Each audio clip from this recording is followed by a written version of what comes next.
And I'm showing. Okay. So what I'm going to do is take you through some sort of emerging evidence from neuroscience about how our brains engage with sound.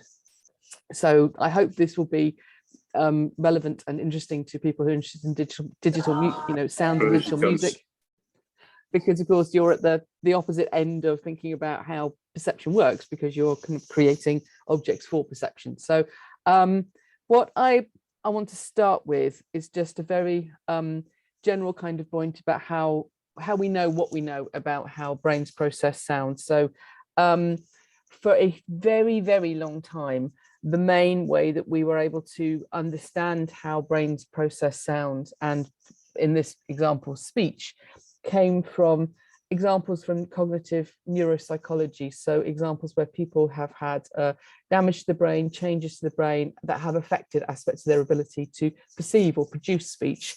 I will get to more general aspects of sounds shortly, but because the problem is, if somebody has a brain lesion, a stroke or a tumor that affects their ability to speak or their ability to understand speech, it immediately affects their life. So possibly for this reason, in fact, speech perception, speech production were the two cognitive facilities, if you like, that were first localized in the human brain, because neurologists in Germany and France in the 19th century really very well delineated the neural systems involved in speech production and speech perception. And those have largely remained unchanged for the next 150 years. So we have an area, so this is just a lateral view of the brain. As if you're looking from the side, that's the front, that's the back. I just realized, can you just tell me, can you see it if I move my cursor? Can you see that? Yes. Excellent, thank you.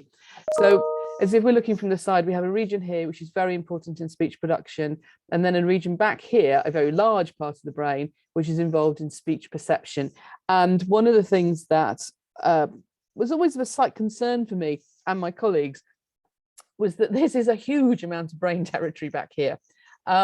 And that's something that, in fact, I'm going to come back to. The very general aspect of my talk is going to be actually basically, this is not just a part of the brain that's involved in speech perception, and it's also not just a part of the brain that does one thing.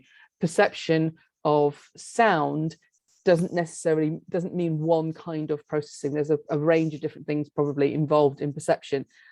Now, of course, hearing is not the only sense that has been explored in the neurosciences, and there's been a great deal more work done on vision. If I was to be unkind, I would say that's because it's a lot easier to study vision than it is to study sound. But one of the things that really started to become very clear from in a sort of entirely parallel set of data people started collecting in the 1970s onwards was that if you go into the visual brain, particularly of primates, and of course we are primates, what you find is that visual processing in the primate brain is more complex than visual processing in other mammals' brains, and that's because primates do seem to do more. They can, for example, perceive color very well, which most other mammals can't do. And then if you go in and ask in detail about what's going on in here, what you find is that in the primate brain, visual cortex, which is sitting back at the back of the brain here, so now the brain's going the other way around, we've got back, front, visual information comes in at the back of the brain, and then it's almost immediately passes off down two different, anatomically different streams of processing. So there's a stream running down the bottom of the brain here, and then another stream running up the top of the brain. And those aren't just anatomically distinct, they're involved in different kinds of perceptual processing. So this stream running down here is very important for recognizing objects in your environment, whereas this stream running up here is very important for, say, visually guided movement, orienting your body using visual information. And of course, that's something you do all the time when you reach out to pick up a pen or grab a glass of water, you're using visually guided action. Now, this kind of approach to looking at in detail at what the fact that perception doesn't mean just one thing when we look at the primate brain, people started to ask these questions about primate brains and sound processing a few years later. And it is harder. It's harder to study the primate brain processing sound. You can stimulate primate brain cells by showing them in the visual system, like black and white pictures. That sort of abstract thing doesn't really work in the auditory system. The auditory system of primates needs more complex sounds, probably because the sounds that we deal with are normally more complex. And when people had this breakthrough and actually started using more naturalistic sounds to ask questions about the primate auditory system, they found something very similar. So you have now primary auditory cortex is sitting up here at the top of the temporal lobe, and auditory information is coming in there, and then again it's being processed in the primate brain along two different anatomical pathways, one running forward down the temporal lobe, one running back up and around, up again, sort of converging towards this sort of top of the brain route. And they do seem to be involved in different kinds of information processing. So again, recognition of auditory information seems to be very much associated with this sort of anteriorly running pathway, whereas spatial location, and also, as you'll see from my talk, aspects of auditorily guided action are being represented in this more posterior pathway. So this was an emerging field in the 1990s, late 1990s. And this was around the same time that I started working, not in more generally primate brains, but working in human brains with functional imaging techniques. Now, functional imaging techniques let us in human brains move away from being able to say, kind of using our models, our very important models about what's gone wrong in the brain by studying people who've had damage to their brains. What functional imaging techniques let you do is they let you take capture snapshots of the brain in action in healthy, intact brains. There are a number of different ways of doing this. What I'm talking about here are things like functional magnetic resonance imaging, and also here, actually, positron emission tomography. They both do the same thing. What they do is they index neural activity by looking at where there are regional changes in blood flow, because when your brain does work, almost immediately more blood is sent to that bit of the brain for very complex reasons to do with cooling that bit of the brain down, taking away the products of metabolism, providing more oxygen. But if you can index that blood flow, what you can do is index activity. Now, this was one of the first studies that I did, again, towards the end of the 90s. And what I was interested in here, along with my colleagues Stuart Rosen and Richard Wise and Katrin Blank, was trying to, and it sounds rather naive now, trying to go in and ask questions about what's happening when we hear spoken language, where we could first sort of isolate in the brain a response to speech that you understand. And here I'm using intelligibility in a very general sense. And the reason why we were doing this was because some of the first functional imaging studies people did was looking at the speech perception and production system, because we had such good guidance from the neurological work in the 19th century. And strangely, we didn't necessarily find what we were expecting to find. Some things looked a lot more bilateral, both sides of the brain involved, rather than just the left side of the brain, for example. But also there was real difficulty because the functional imaging studies that we're doing have a distinct limitation. And the limitation is that you're always looking at relative patterns of activation. So you're always looking at, if you study, if you have a snapshot of the brain while somebody is reading, for example, what you need to understand that is a baseline condition against which you can compare that, or some other default state or control state, some sort of way of forming a contrast, because the pattern of activations are always relative. Now, that relativity can be quite complex, and sometimes, but you're never seeing absolute measures of activation in the way that you are when you say do single cell recordings in non-human preparations. So this study was the outcome of a lot of work in our lab trying to work out what would be the best baseline comparison for speech, because speech is a very, very complex sound. And my colleague Stuart Rosen suggested we use spectrally rotated speech. Finally, we tried a number of other different routes, as had other labs. And spectrally rotated speech literally involves taking the spectrum of the speech and turning it upside down. And this results in something people can't understand, but which you haven't taken away any of the information. You haven't filtered the speech or reversed the speech. The information is all there. What it is in the wrong place in the frequency domain, and people can't use that information. Now, over time, over years, you can learn to re-understand, to reinterpret that speech, because you haven't taken anything away. But the guy who invented it, called Barry Blesser, said it sounds like something talking in your language, but with a completely different articulators, like some kind of alien. Right. So that's the kind of context. Now, the interesting thing here is that when we did this comparison, people listening to speech versus listening to spectrally rotated speech that they can't understand, what we found was that we got very nice activation sitting here on the left side of the brain. That's good. We were looking for a left lateralized response because speech and language are strongly left lateralized in the human brain. But interestingly, it was running forward down the temporal lobe, which wasn't actually what we were expecting. And then we went back and we looked at these studies of the non-human primates and realized what we're seeing is the first sort of intelligibility response to speech is running along this auditory recognition pathway. And that's quite interesting because although human language is more complex, say, than communication caused by the monkeys, we are still primates and our basic wiring is likely the same. So it looks like actually speech is running this general pathway. Now, of course, intelligibility in speech is a very, very general term. And in fact, that was quite deliberate on our part. We weren't trying to break that down into its different components. But when we do try to do that, what we find is this system is still recruited. So this is a study where we kind of went to the other extreme rather than having people listening to spoken sentences. Here we had people listening to isolated phonemes, unvoiced phonemes. So things like, and I can comfortably say that this is without a shadow of a doubt the most boring study I have ever been a participant in. It was stunningly dull. What it let us do was compare these isolated phonemes, which are like little shreds of the speech that if those are phonemes in your language that you could understand. Then we actually had two different baselines here. We had people listening to amplitude envelopes, which completely mirrored the phonemes and filled up with noise. And we also had other mouth sounds that are not in English speech sounds, like, and those are critically speech sounds in other languages.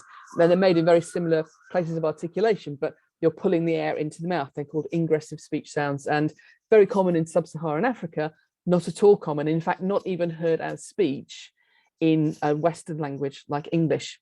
And what we find, if we compare those speech sounds to the click sounds or the speech sounds to our signal correlated noise, what we get is, again, a dominant response on the left, and it's running forward down the temporal lobe. So even if you strip speech down to its bare minimum, what you're seeing is this going, this anterior going recognition pathway being recruited.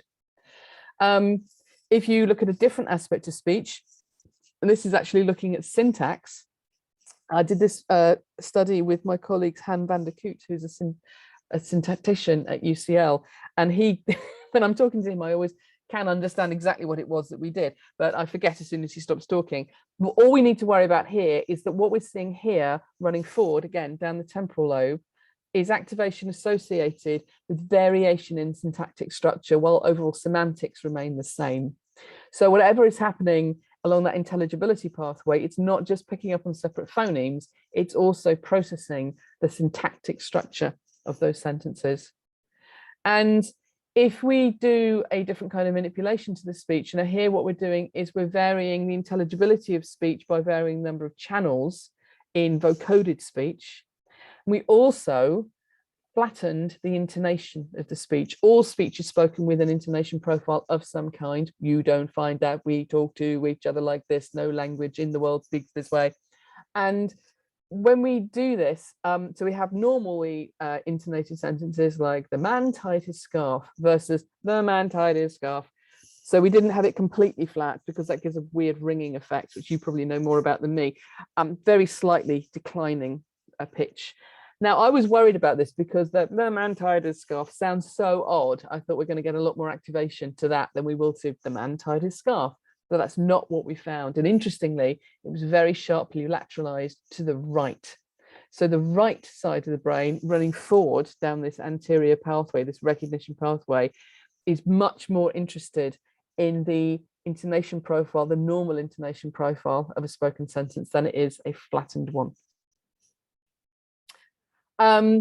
We also interrogated this network by looking at different kinds of sounds that are not speech. Here, they're still all vocal sounds. So here, what you're seeing is the brain responses when people hear non-verbal emotional vocalizations like screams or laughs.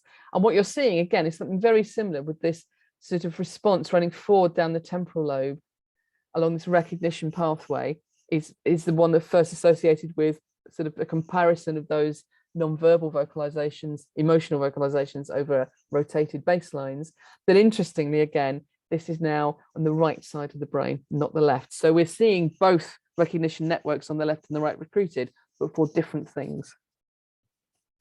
And it's not limited to just sensitivity to intelligibility or non-verbal information in the speech in the auditory domain.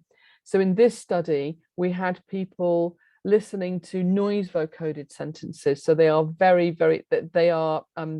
you're basically doing a vocoding and filling up the different channels with amplitude envelope noise that is matching the amplitude envelope for that channel for the speech in the channels, the speech amplitude modulation. And here we had a very low numbers of channels. So we had 2 or 3 channels, but also people could see, so it's hard to understand the speech, but you also could see the talker at the same time. And that helps you understand the speech, this noise vocoded speech, because you have all this other information from the face. So particularly low frequency information about mouth movements really help intelligibility. And if you are ever been in a noisy room, and you'll have noticed how much easier it is for you to understand the speech of someone if you're looking at them. That's the same basic phenomenon. Here we're looking at something slightly different. So we could always see the talker and when she was speaking, and you had to watch her because that helped you understand the speech. And here what we're varying is where she's looking. So she was either looking down, looking directly at you, looking away, or her eyes are obscured. And critically, you could always see her mouth, which is what's helping you understand what she's saying. And what we find is that the intelligibility of the speech is the same across all 4 conditions because the mouth is there. So there's no difference when she's looking at you in terms of intelligibility. However, there was a difference when the talker is looking at you in terms of the neural response in that leftwards going what recognition pathway. And we think, because it's not the case that you understand more when she's looking at you, but there is a greater salience of speech when the talker is looking at you. When you, again, in a naturalistic environment, if somebody's looking at you when they speak, that is normally a sign that they are speaking to you, and that speech becomes more salient. And we think that's what we're seeing here. Sorry, my computer's now refusing to go forward. You're going to do this for me? Sorry about this. I'm just going to.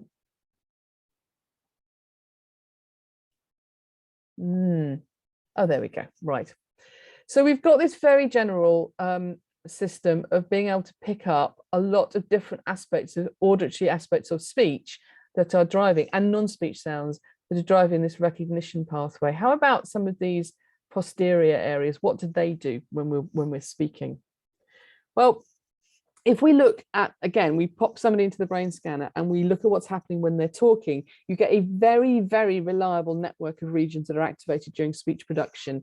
You get lots of activation in the cerebellum, you're coordinating all these articulations, lots of activation in sensory motor cortex and the supplementary motor area sitting up here, lots of things going on in the basal ganglia, and also, very strikingly, activation in Broca's area, which is, or areas close to Broca's area, which is that speech production network that the French and German neurologists knew about. But also you get activation right at the back of auditory cortex, well away from those brain areas that are associated with recognition networks. And in fact, those are very reliably recruited. So this is a study where we had people speaking aloud in the scanner, people silently reading in the scanner, or people mouthing silently in the scanner while they heard a sentence that they were also reading at the same time. So here we can contrast articulation and perception and speaking while making a noise. And interestingly, when you articulate, again, you're getting lots of activation at the back end of auditory cortex running up into the parietal lobes, sort of running along that what, how pathway. So how, where pathway, not these recognition networks. And in fact, if anything, you actively suppress, that's shown in yellow, those recognition networks when you are talking. When you start articulating, you turn off the brain areas that you would use to hear somebody else or recognize what somebody else is saying. And similarly, if you, this is a meta-analysis that me and my PhD student Sophie Meekings did, if you look across all studies that look at what happens when people are talking in the scanner and you change what the perceptual consequences of them speaking starts to sound like. So you alter the pitch of their voice, you alter the timing of their voice or the spectral characteristics of their voice.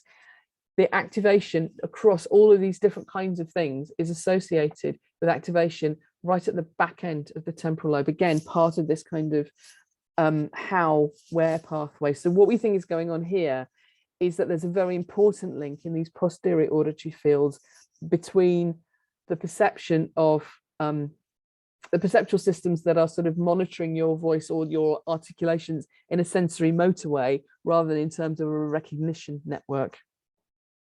Here's another example of this. This is a study where we looked at people doing joint speech.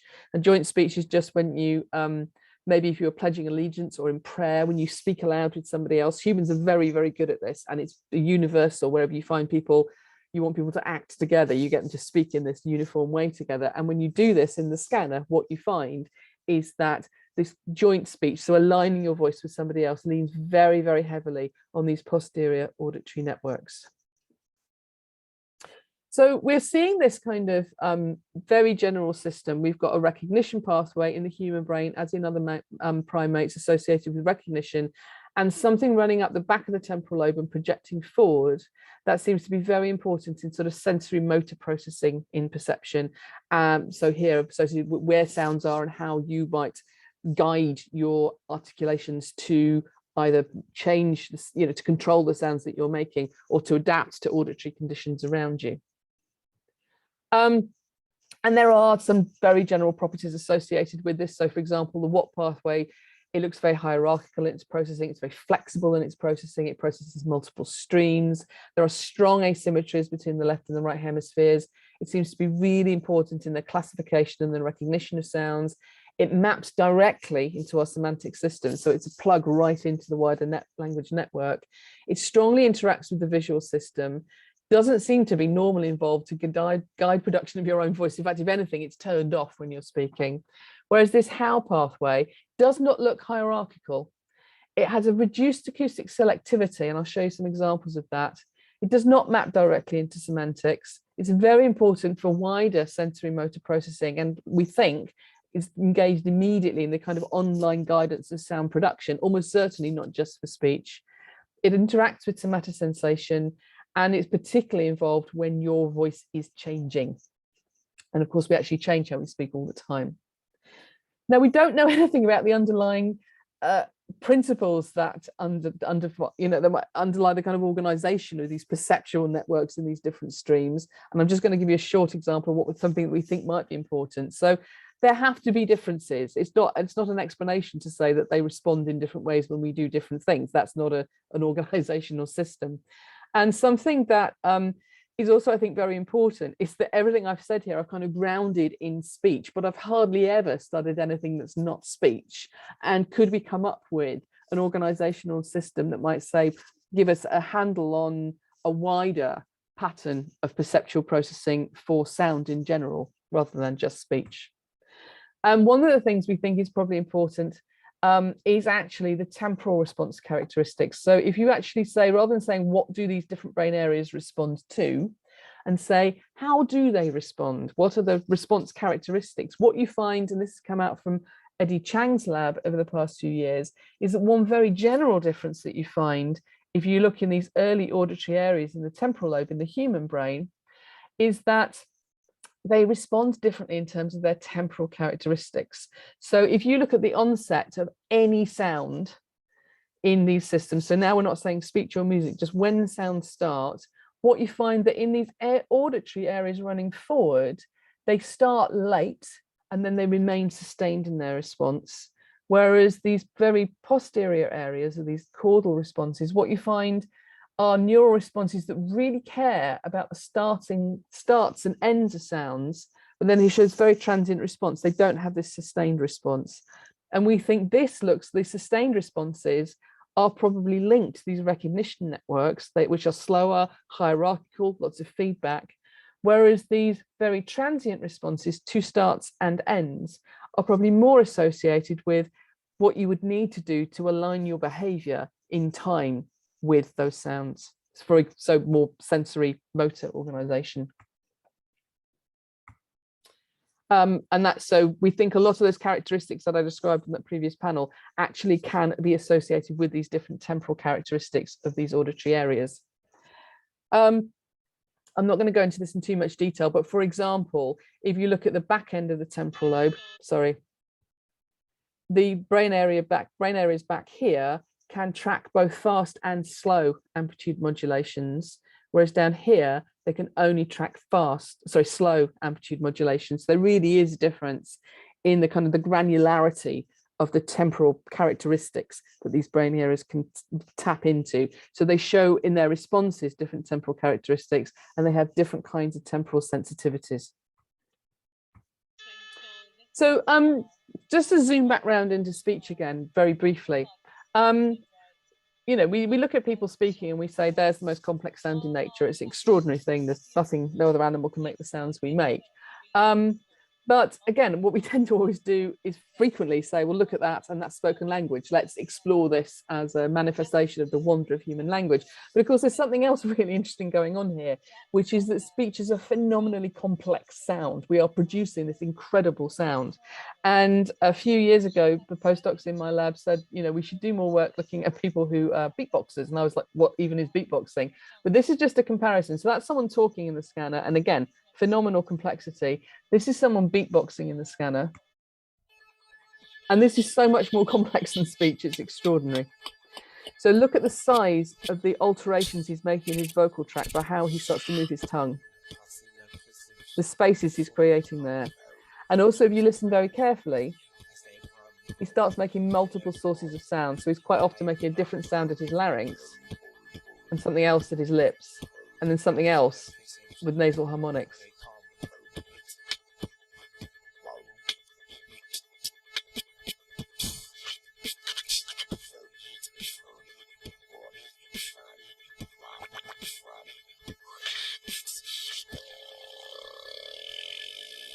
You might be able to hear it here.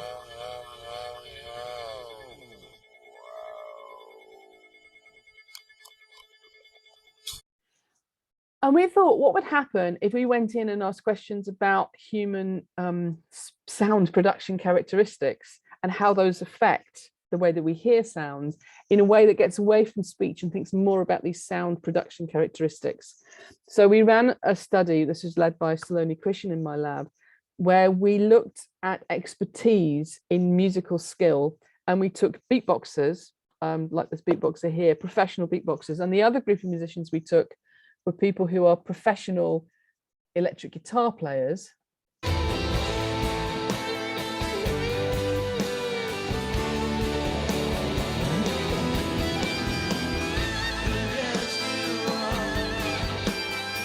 And the reason why, which sadly we didn't scan prints, the reason why we took guitar players, electric guitar players, is like the beatboxers, they frequently don't have a formal musical education. Like the beatboxers, it's often an instrument that they start engaging with because they want to learn to play it. It's sort of self-initiated. And unlike the beatboxers, there's a lot of expertise in actually how you get the sound out of the instrument. If you play a guitar, then you are engaged. Electric guitar, when I play rhythm guitar and I have no idea how to play an electric guitar, it's a completely different skill.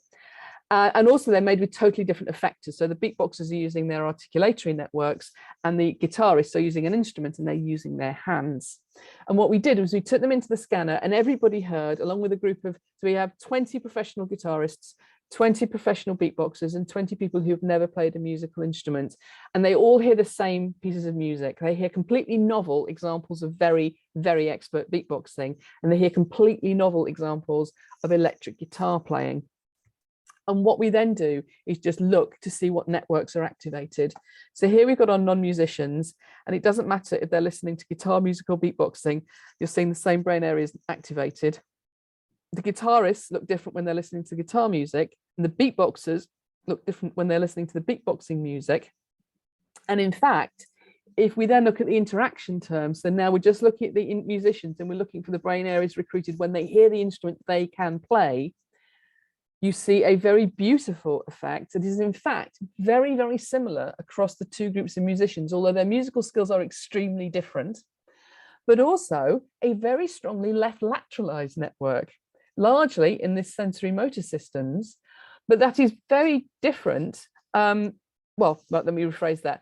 This is not a linguistic task. This is not something, when we see the left lateralized effects in speech and language processing, we tend to assume that's because, well, language must be on the left side of the brain. Well, here, this is not linguistic at all. This is expertise in sound production, but it's shaping perception in a way that is strongly left lateralized. And it makes me wonder how much of what we're seeing in the left hemisphere when we look at speech and language is actually to do with these sound production capabilities. And I'd like to finish with just one other class of sound. So again, this is another sort of sound that humans can produce, and this is laughter. It's an example of one of those non-verbal emotional vocalizations that I mentioned earlier. Can you see how simple this is?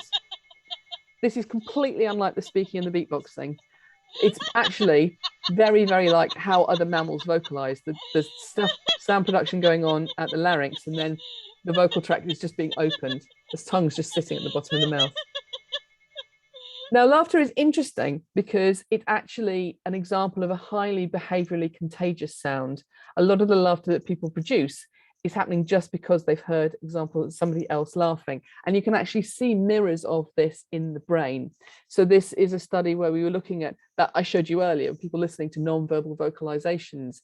And in fact, I was zooming on an auditory cortex there. But if we zoom out and look at the whole brain, what you find is when people are listening to non-verbal emotional vocalizations like screams and laughs and cheering, you actually get loads and loads of activation well out of auditory cortex in motor production areas, so brain areas you would use to control vocalization. And although people weren't making any sounds in the scanner, and actually these networks are strongly associated with the more positive sounds and the more high arousal sounds, i.e. being very strongly driven by the laughter. And of course, as I say, laughter is a highly behaviorally contagious phenomenon. Interestingly, that's still a very social phenomenon. Laughter, it can take, you're much more likely to catch a laugh from someone else than someone you don't know. And in fact, most laughter does happen in social context. So this behavioral contagion is something that is interesting. It's something we learn to do, and it's something that happens in social environments. And it's actually something that you can see very strongly modulated by individual differences. So this is people listening to laughter who are actually teenagers. And if we look at, sorry, I'm going to skip over that. So we've got this behavior that is actually showing us when you hear the sounds of laughter, you get this very strong activation of sensory motor areas involved in the production of sound, which we think is an index of this thing that you have learned to join in. But also, if you look at different kinds of laughter, so here we have people listening to laughs that's clearly faked, or laughter that's spontaneous laughter, and your brain tells the difference. A lot more auditory activation for laughter that's spontaneous, probably because you hear sounds you don't hear in any other context, and even more activation for that fake laughter, probably because you're trying to work out what's going on. But interestingly, no matter what the laughter, you still get this contagion response. And in fact, the thing that varies here is across participants. So if you have people listening to laughter and then the scanner, and then afterwards we get them a very quick test where they had to just classify the laughs into these real laughs or fake laughs, what you find is the more they scored on that test after the scan, the more it correlated with them activating those contagious responses more when they were being scanned earlier. So it's not just contagion. When you get ready to join in, when you hear laughter, you actually understand that laughter better. So we have this very general picture in the auditory brain, where auditory perception, much like visual perception, is not one thing. We've got these recognition pathways, we've got these sensory motor pathways, we've got big hemispheric asymmetries. And exactly what you see when you have people doing things with sound in terms of brain response, it depends on what speech or sound task you're using. You will see some differential responses based on temporal sensitivities, and those do seem to be important computational elements for these different sensory pathways. These important hemispheric asymmetries we still haven't fully come to grips with. But one thing that I think is really interesting here is that these kind of basic auditory pathways are feeding into these much wider networks and can be really strongly shaped by, for example, your own experience with sounds and how you've learned to produce sounds, and your wider experience of learning to find laughter contagious, for example, or other behaviorally contagious sounds like coughing and yawning, and indeed the wider language systems. And I think more generally, to understand what we're seeing in terms of brain responses to sound is going to be something that benefits greatly from us starting to get out of our silos of saying this is speech or this is music, and and actually talking more, trying to find more common aspects that could be more generally applicable to all sorts of different sounds. Thank you very much. And thanks to all my collaborators.